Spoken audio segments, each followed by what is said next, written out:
Hello and welcome to News Track. I'm Olumide Macaulay. Thank you for joining us.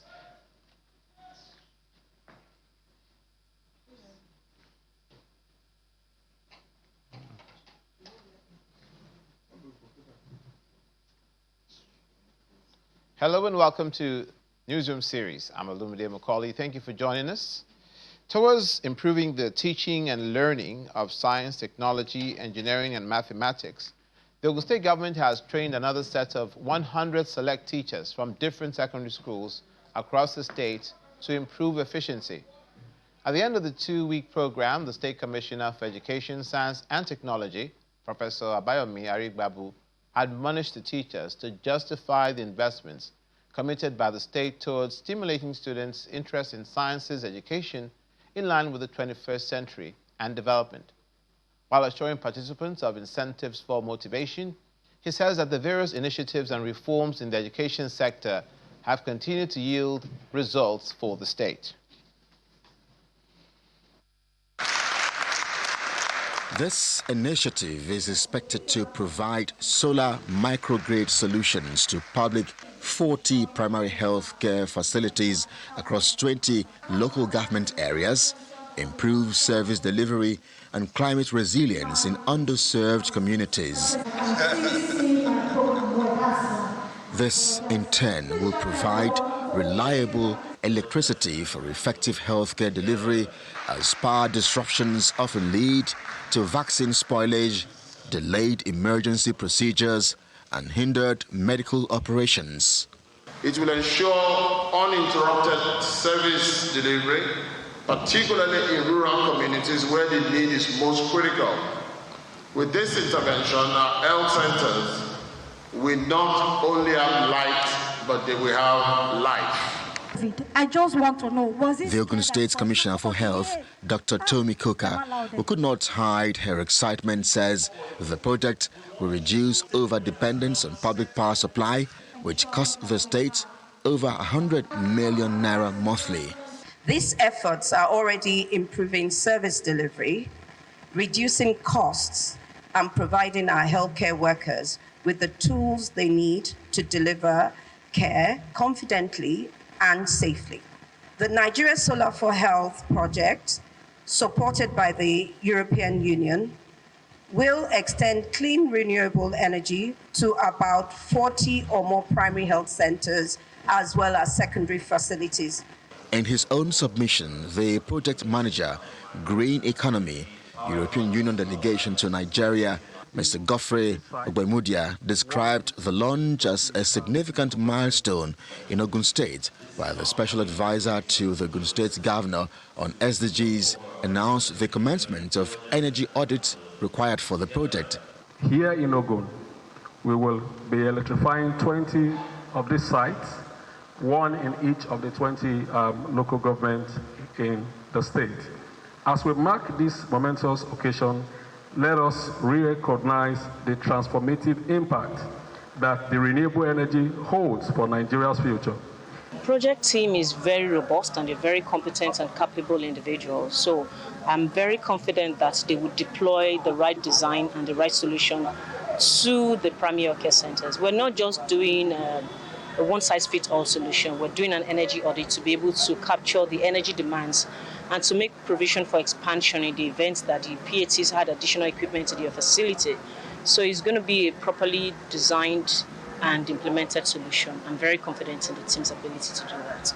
With this development, members of the newly inaugurated steering and technical committees have been urged to approach their duties with innovation, accountability, and sense of purpose.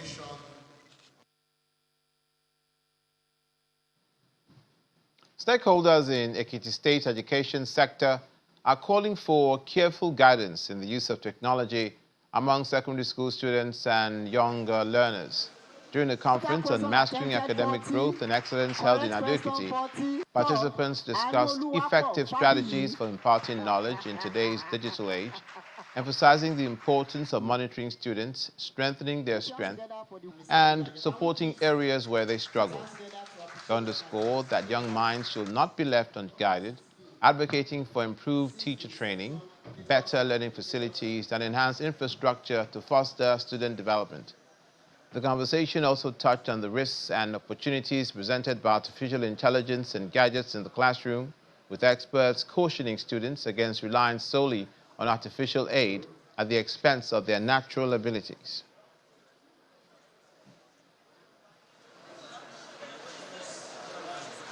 This will likely impact on our students, because even you yourself, you have been very, very elated, you have been so excited about teaching. That's why the fact that you're actually graduate teachers, and yet you are excited about the way science and mathematics have been presented. So we'll do this after this training.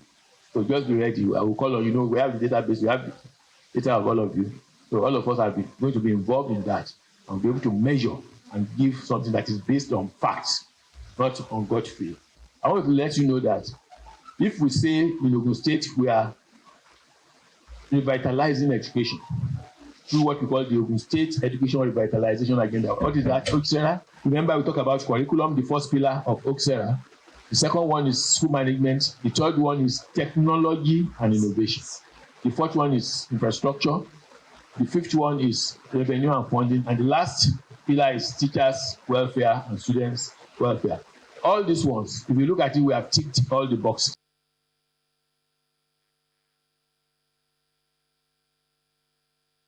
Now, as part of efforts to boost security in Oyo State, stakeholders say all hands must be on deck to support government efforts to safeguard lives and property across the state.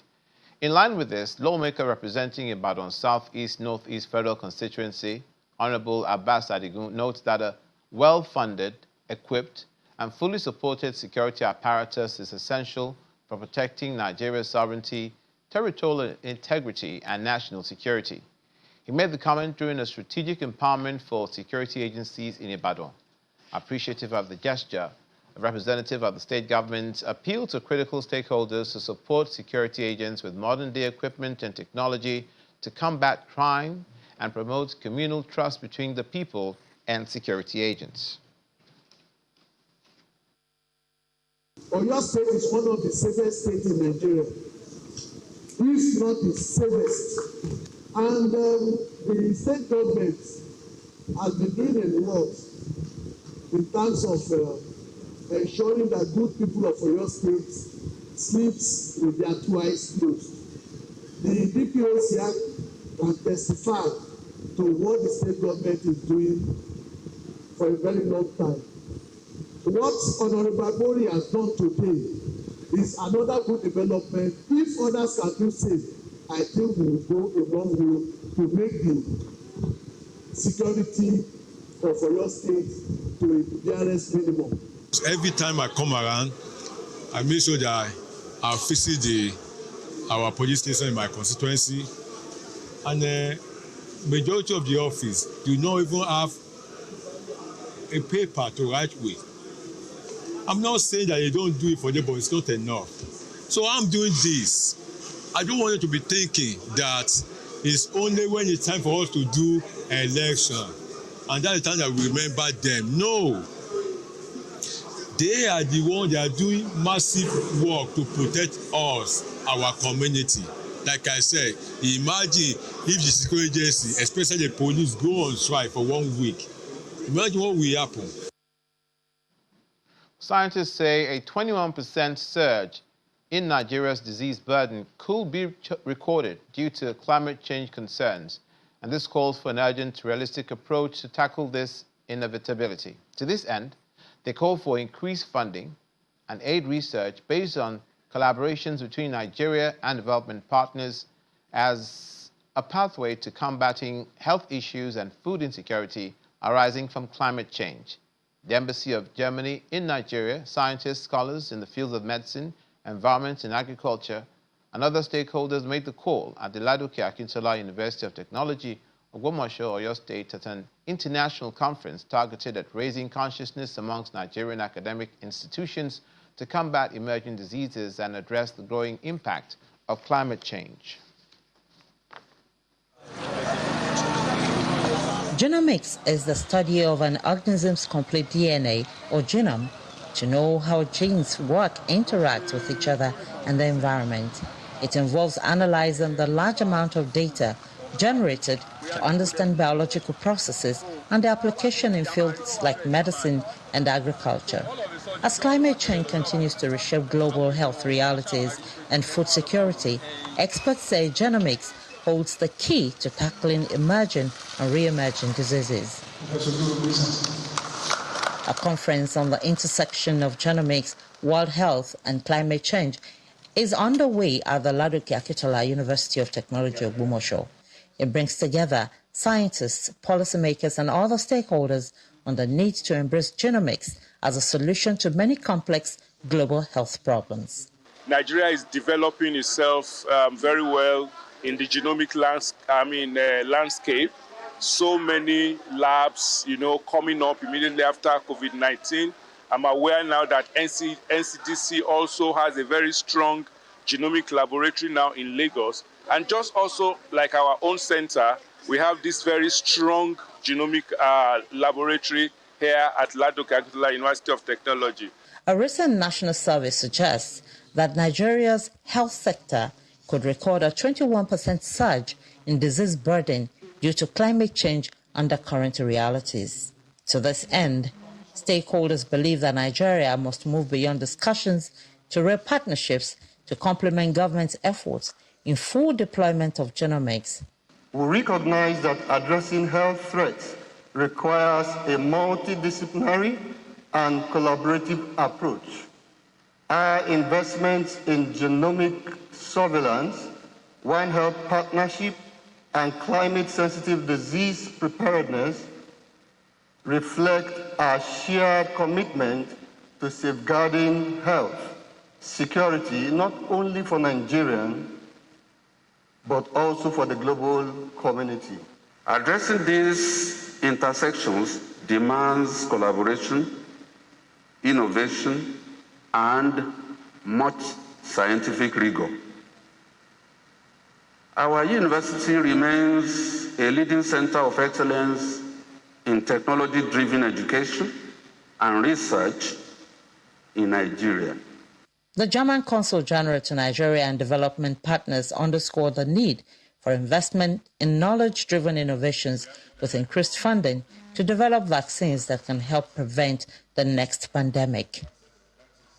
Development cooperation in the classical form, but I'm convinced that only with the more investment into knowledge and science, Africa will have a chance to build the continent Africa wants to build. I think collaboration is key at the end because we cannot survive on your own. I mean, what is affecting the African continent and Nigeria, this is also affecting other parts of the world. And so we need to here exchange more, do science and research properly and really make sure that we keep us informed.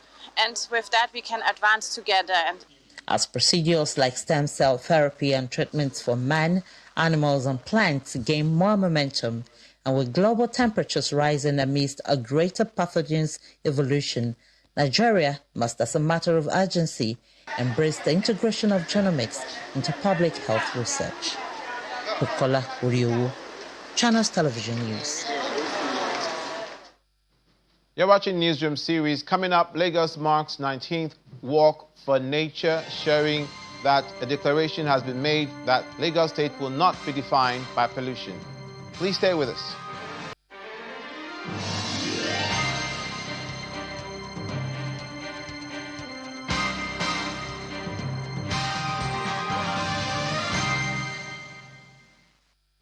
Welcome back. The Lagos State government has called on all residents to make a shared declaration that Lagos will not be defined by pollution, but by action, innovation, and responsibility in order to achieve zero plastic waste future in the state. The Special Advisor on Environment and Water Resources, Mr. Olakunle Rotimi Akudu, made the comment at the 19th Annual Walk for Nature held at the Yaba College of Technology, Yaba, Lagos. He says plastic pollution has become a silent crisis that clogs the drains, pollutes the waterways, threatens marine life, and undermines the collective quest for a sustainable future. Environmentalists, members of the Nigerian Conservative Foundation, officials of the Lagos State Ministry of Environment and Water Resources, highway sweepers, they lead the 19th edition of Walk for Nature to beat plastic pollution in Lagos State. The annual environmental advocacy event organized by the Nigeria Conservative Foundation in partnership with the state government serves as a rallying point for government agencies, corporate partners, students, and communities to work in support of a cleaner, healthier, and sustainable environment. For now, we don't have solutions to single-use plastics. That is why we have to find a way of using them responsibly so that they don't end up where they're not supposed to end up, especially in the ocean. Because, I mean, it's a data or it's a reference that has been overflowed over and over again, but we cannot overemphasize it to continue to say that the time is coming, if we continue at this trajectory, that we'll have more plastics in the ocean than fish. The environment is our life support system, and it's our children's life support system. And every major scripture of the world tells us that we are here to nurture this environment, to care for the creation. And it's the most logical thing we can do, look after that which looks after our life. So I will just tell them, please express far, far, far more concern for caring for the environment. After the walk, the team settles down in a hall to continue the growing global and local concern on plastic pollution, an issue that bothers the state government. The tip for this year's edition, Lagos, let's beat plastic pollution. That's quite deliberate. He said Lagos. So we have to start from our own house. There's going to be a time in Nigeria. There's going to be Africa. But we have to start charity begin where at home. So it's a clear call. It's beckoning a lot of us. Let us beat plastic pollution. It's both urgent and expiring. It speaks directly to one of the most pressing environmental challenges of our time. The chairman of the National Executive Council of NCEF urges citizens to play their part by safeguarding the environment and preventing deadly diseases. The plastic that escapes into the sea, eaten by fishes, and we in turn consume these fishes, comes back into our system. The result is a vicious cycle that harms our health, causing tissue damage, inflammation, and increases the risk of cancer and other diseases. Education and awareness are the bedrock of change. The transformation we seek can only happen when everyone understands their role and their responsibility. The Lagos State government and its partners encourage citizens to adopt the use of recyclable items in order to beat plastic pollution in the state. The traditional ruler of Lagos, Oba Rilwan Akiolu, who is also a retired Assistant Inspector General of Police, has faulted the United States President Donald Trump's claim over alleged persecution of Christians in Nigeria, saying he did not have correct intelligence on the development. He calls for caution in handling the issue, however, to avoid overheating the polity as well as prevent further crisis erupting in the country. The Lagos monarch made the remark during a media parley in Lagos as part of activities marking his 22 years on the throne. All of us has a duty. We should try to appeal to our leaders. And our president in US, he should let them gather the correct intelligence for him. You know that. Àwọn tó ń ṣèṣekúṣe ìpàpà wọn yọ Christian, wọn yọ Muslim sílẹ̀ o. So what they are telling him is not so at all. The All Progressives Congress in Osun State gears up for its upcoming primary elections ahead of the governorship poll. Aspirants are being urged to prioritize unity and uphold party supremacy. former senior special advisor to the late President Buhari on legislative matters, Babajide Omorare, one of the contenders of the governorship seat, emphasized that such unity is essential for a decisive victory in the 2026 elections. While he remains optimistic about the party's ticket, he also stated he's prepared to support whichever candidate emerges from the primary process. 8th of August. We've been to 2 federal constituencies today, and we've had very warm reception from the federal constituencies, and we are assured that we will emerge as the candidate of the party. Meanwhile, like we always say, party supreme. We have faith in the party, and we are very strong as a party in Osun State, and the aspirants are united. We've met a few times, and we've resolved that it's of utmost importance that we stop the charade going on in the state. We bring good governance to the state. And we can't do that if there is no teamwork, if we don't work together. As a member of Igbimọ Agba Osun, we've met with all of them, the 14 of them. And from my own perception, all of them, they are friendly with each other. They are ready to cooperate. Whoever is being picked, they will all work for him. A storm of dissatisfaction is brewing in the Amu-Odofin Federal Constituency in the Grassroots advocacy group. Take Back Festac Amuwo is challenging their representatives at the state and federal levels, indicting them of poor performance as well as neglect. The residents argued that the legislative function has been below par and that the heavy lifting on infrastructure projects which form the core needs of the community have yet left to be done and have been left to the local government administrations as well alone, and that arm of government that operates with limited resources and jurisdiction. Our correspondent Chris Elms reports. The Take Back Festac Amuwo group is not new to this fight. After previous agitations focused on infrastructure upgrades, curbing insecurity, and the ban on commercial motorcyclists, popularly known as Okada, they are back again. Mr. President, walk your talk. They are requesting their lawmakers to sit up and begin legislating effectively. The residents feel their elected representatives have been absent and they have failed to deliver on expectations of their mandate.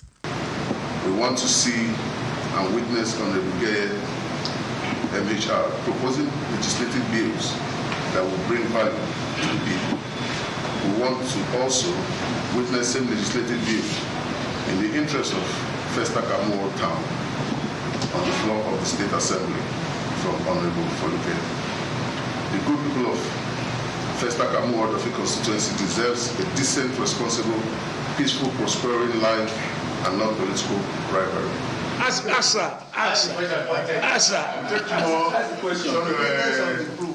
The group is appreciative of the local government administration for what they described as a courageous effort to improve living conditions in the town.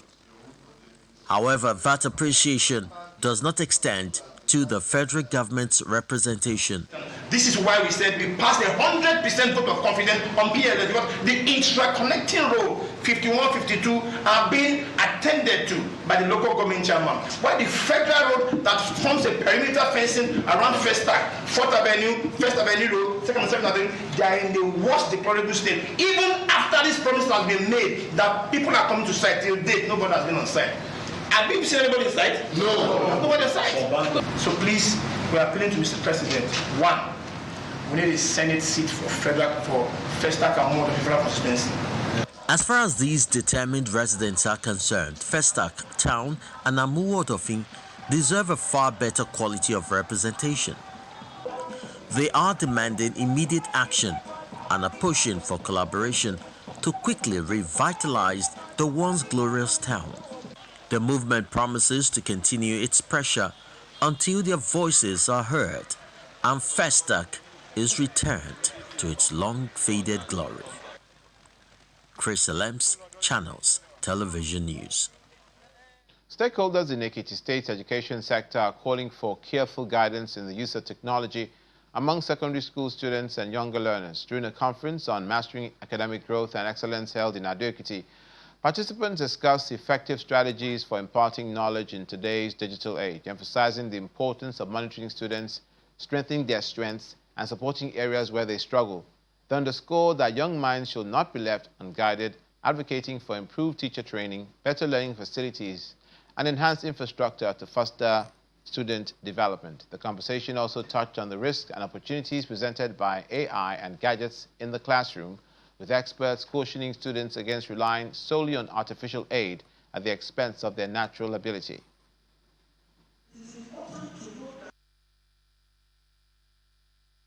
Some young ones are beginning to say that school is scam, education is scam. They probably have seen maybe a neighbor, a cousin, a relative that has gone to school and is seemingly not successful. So this topic was chosen to reawaken and reiterate that one, education is important, and beyond just going to school, you have to be excellent at what you do. Because even if you deviate from what you studied in school, while you were in school, you must have developed habits that made you excellent. Reading your book, paying attention to details, communication skills, and a whole lot of other skills that would help you become an excellent person in the society, regardless of which field or career you choose to pursue. Okay, I've learned that I should make decisions and be disciplined in order to control my destiny. I also learned I have to be confident, compassionate, and passionate with my work in order to be 10 times better than any other person.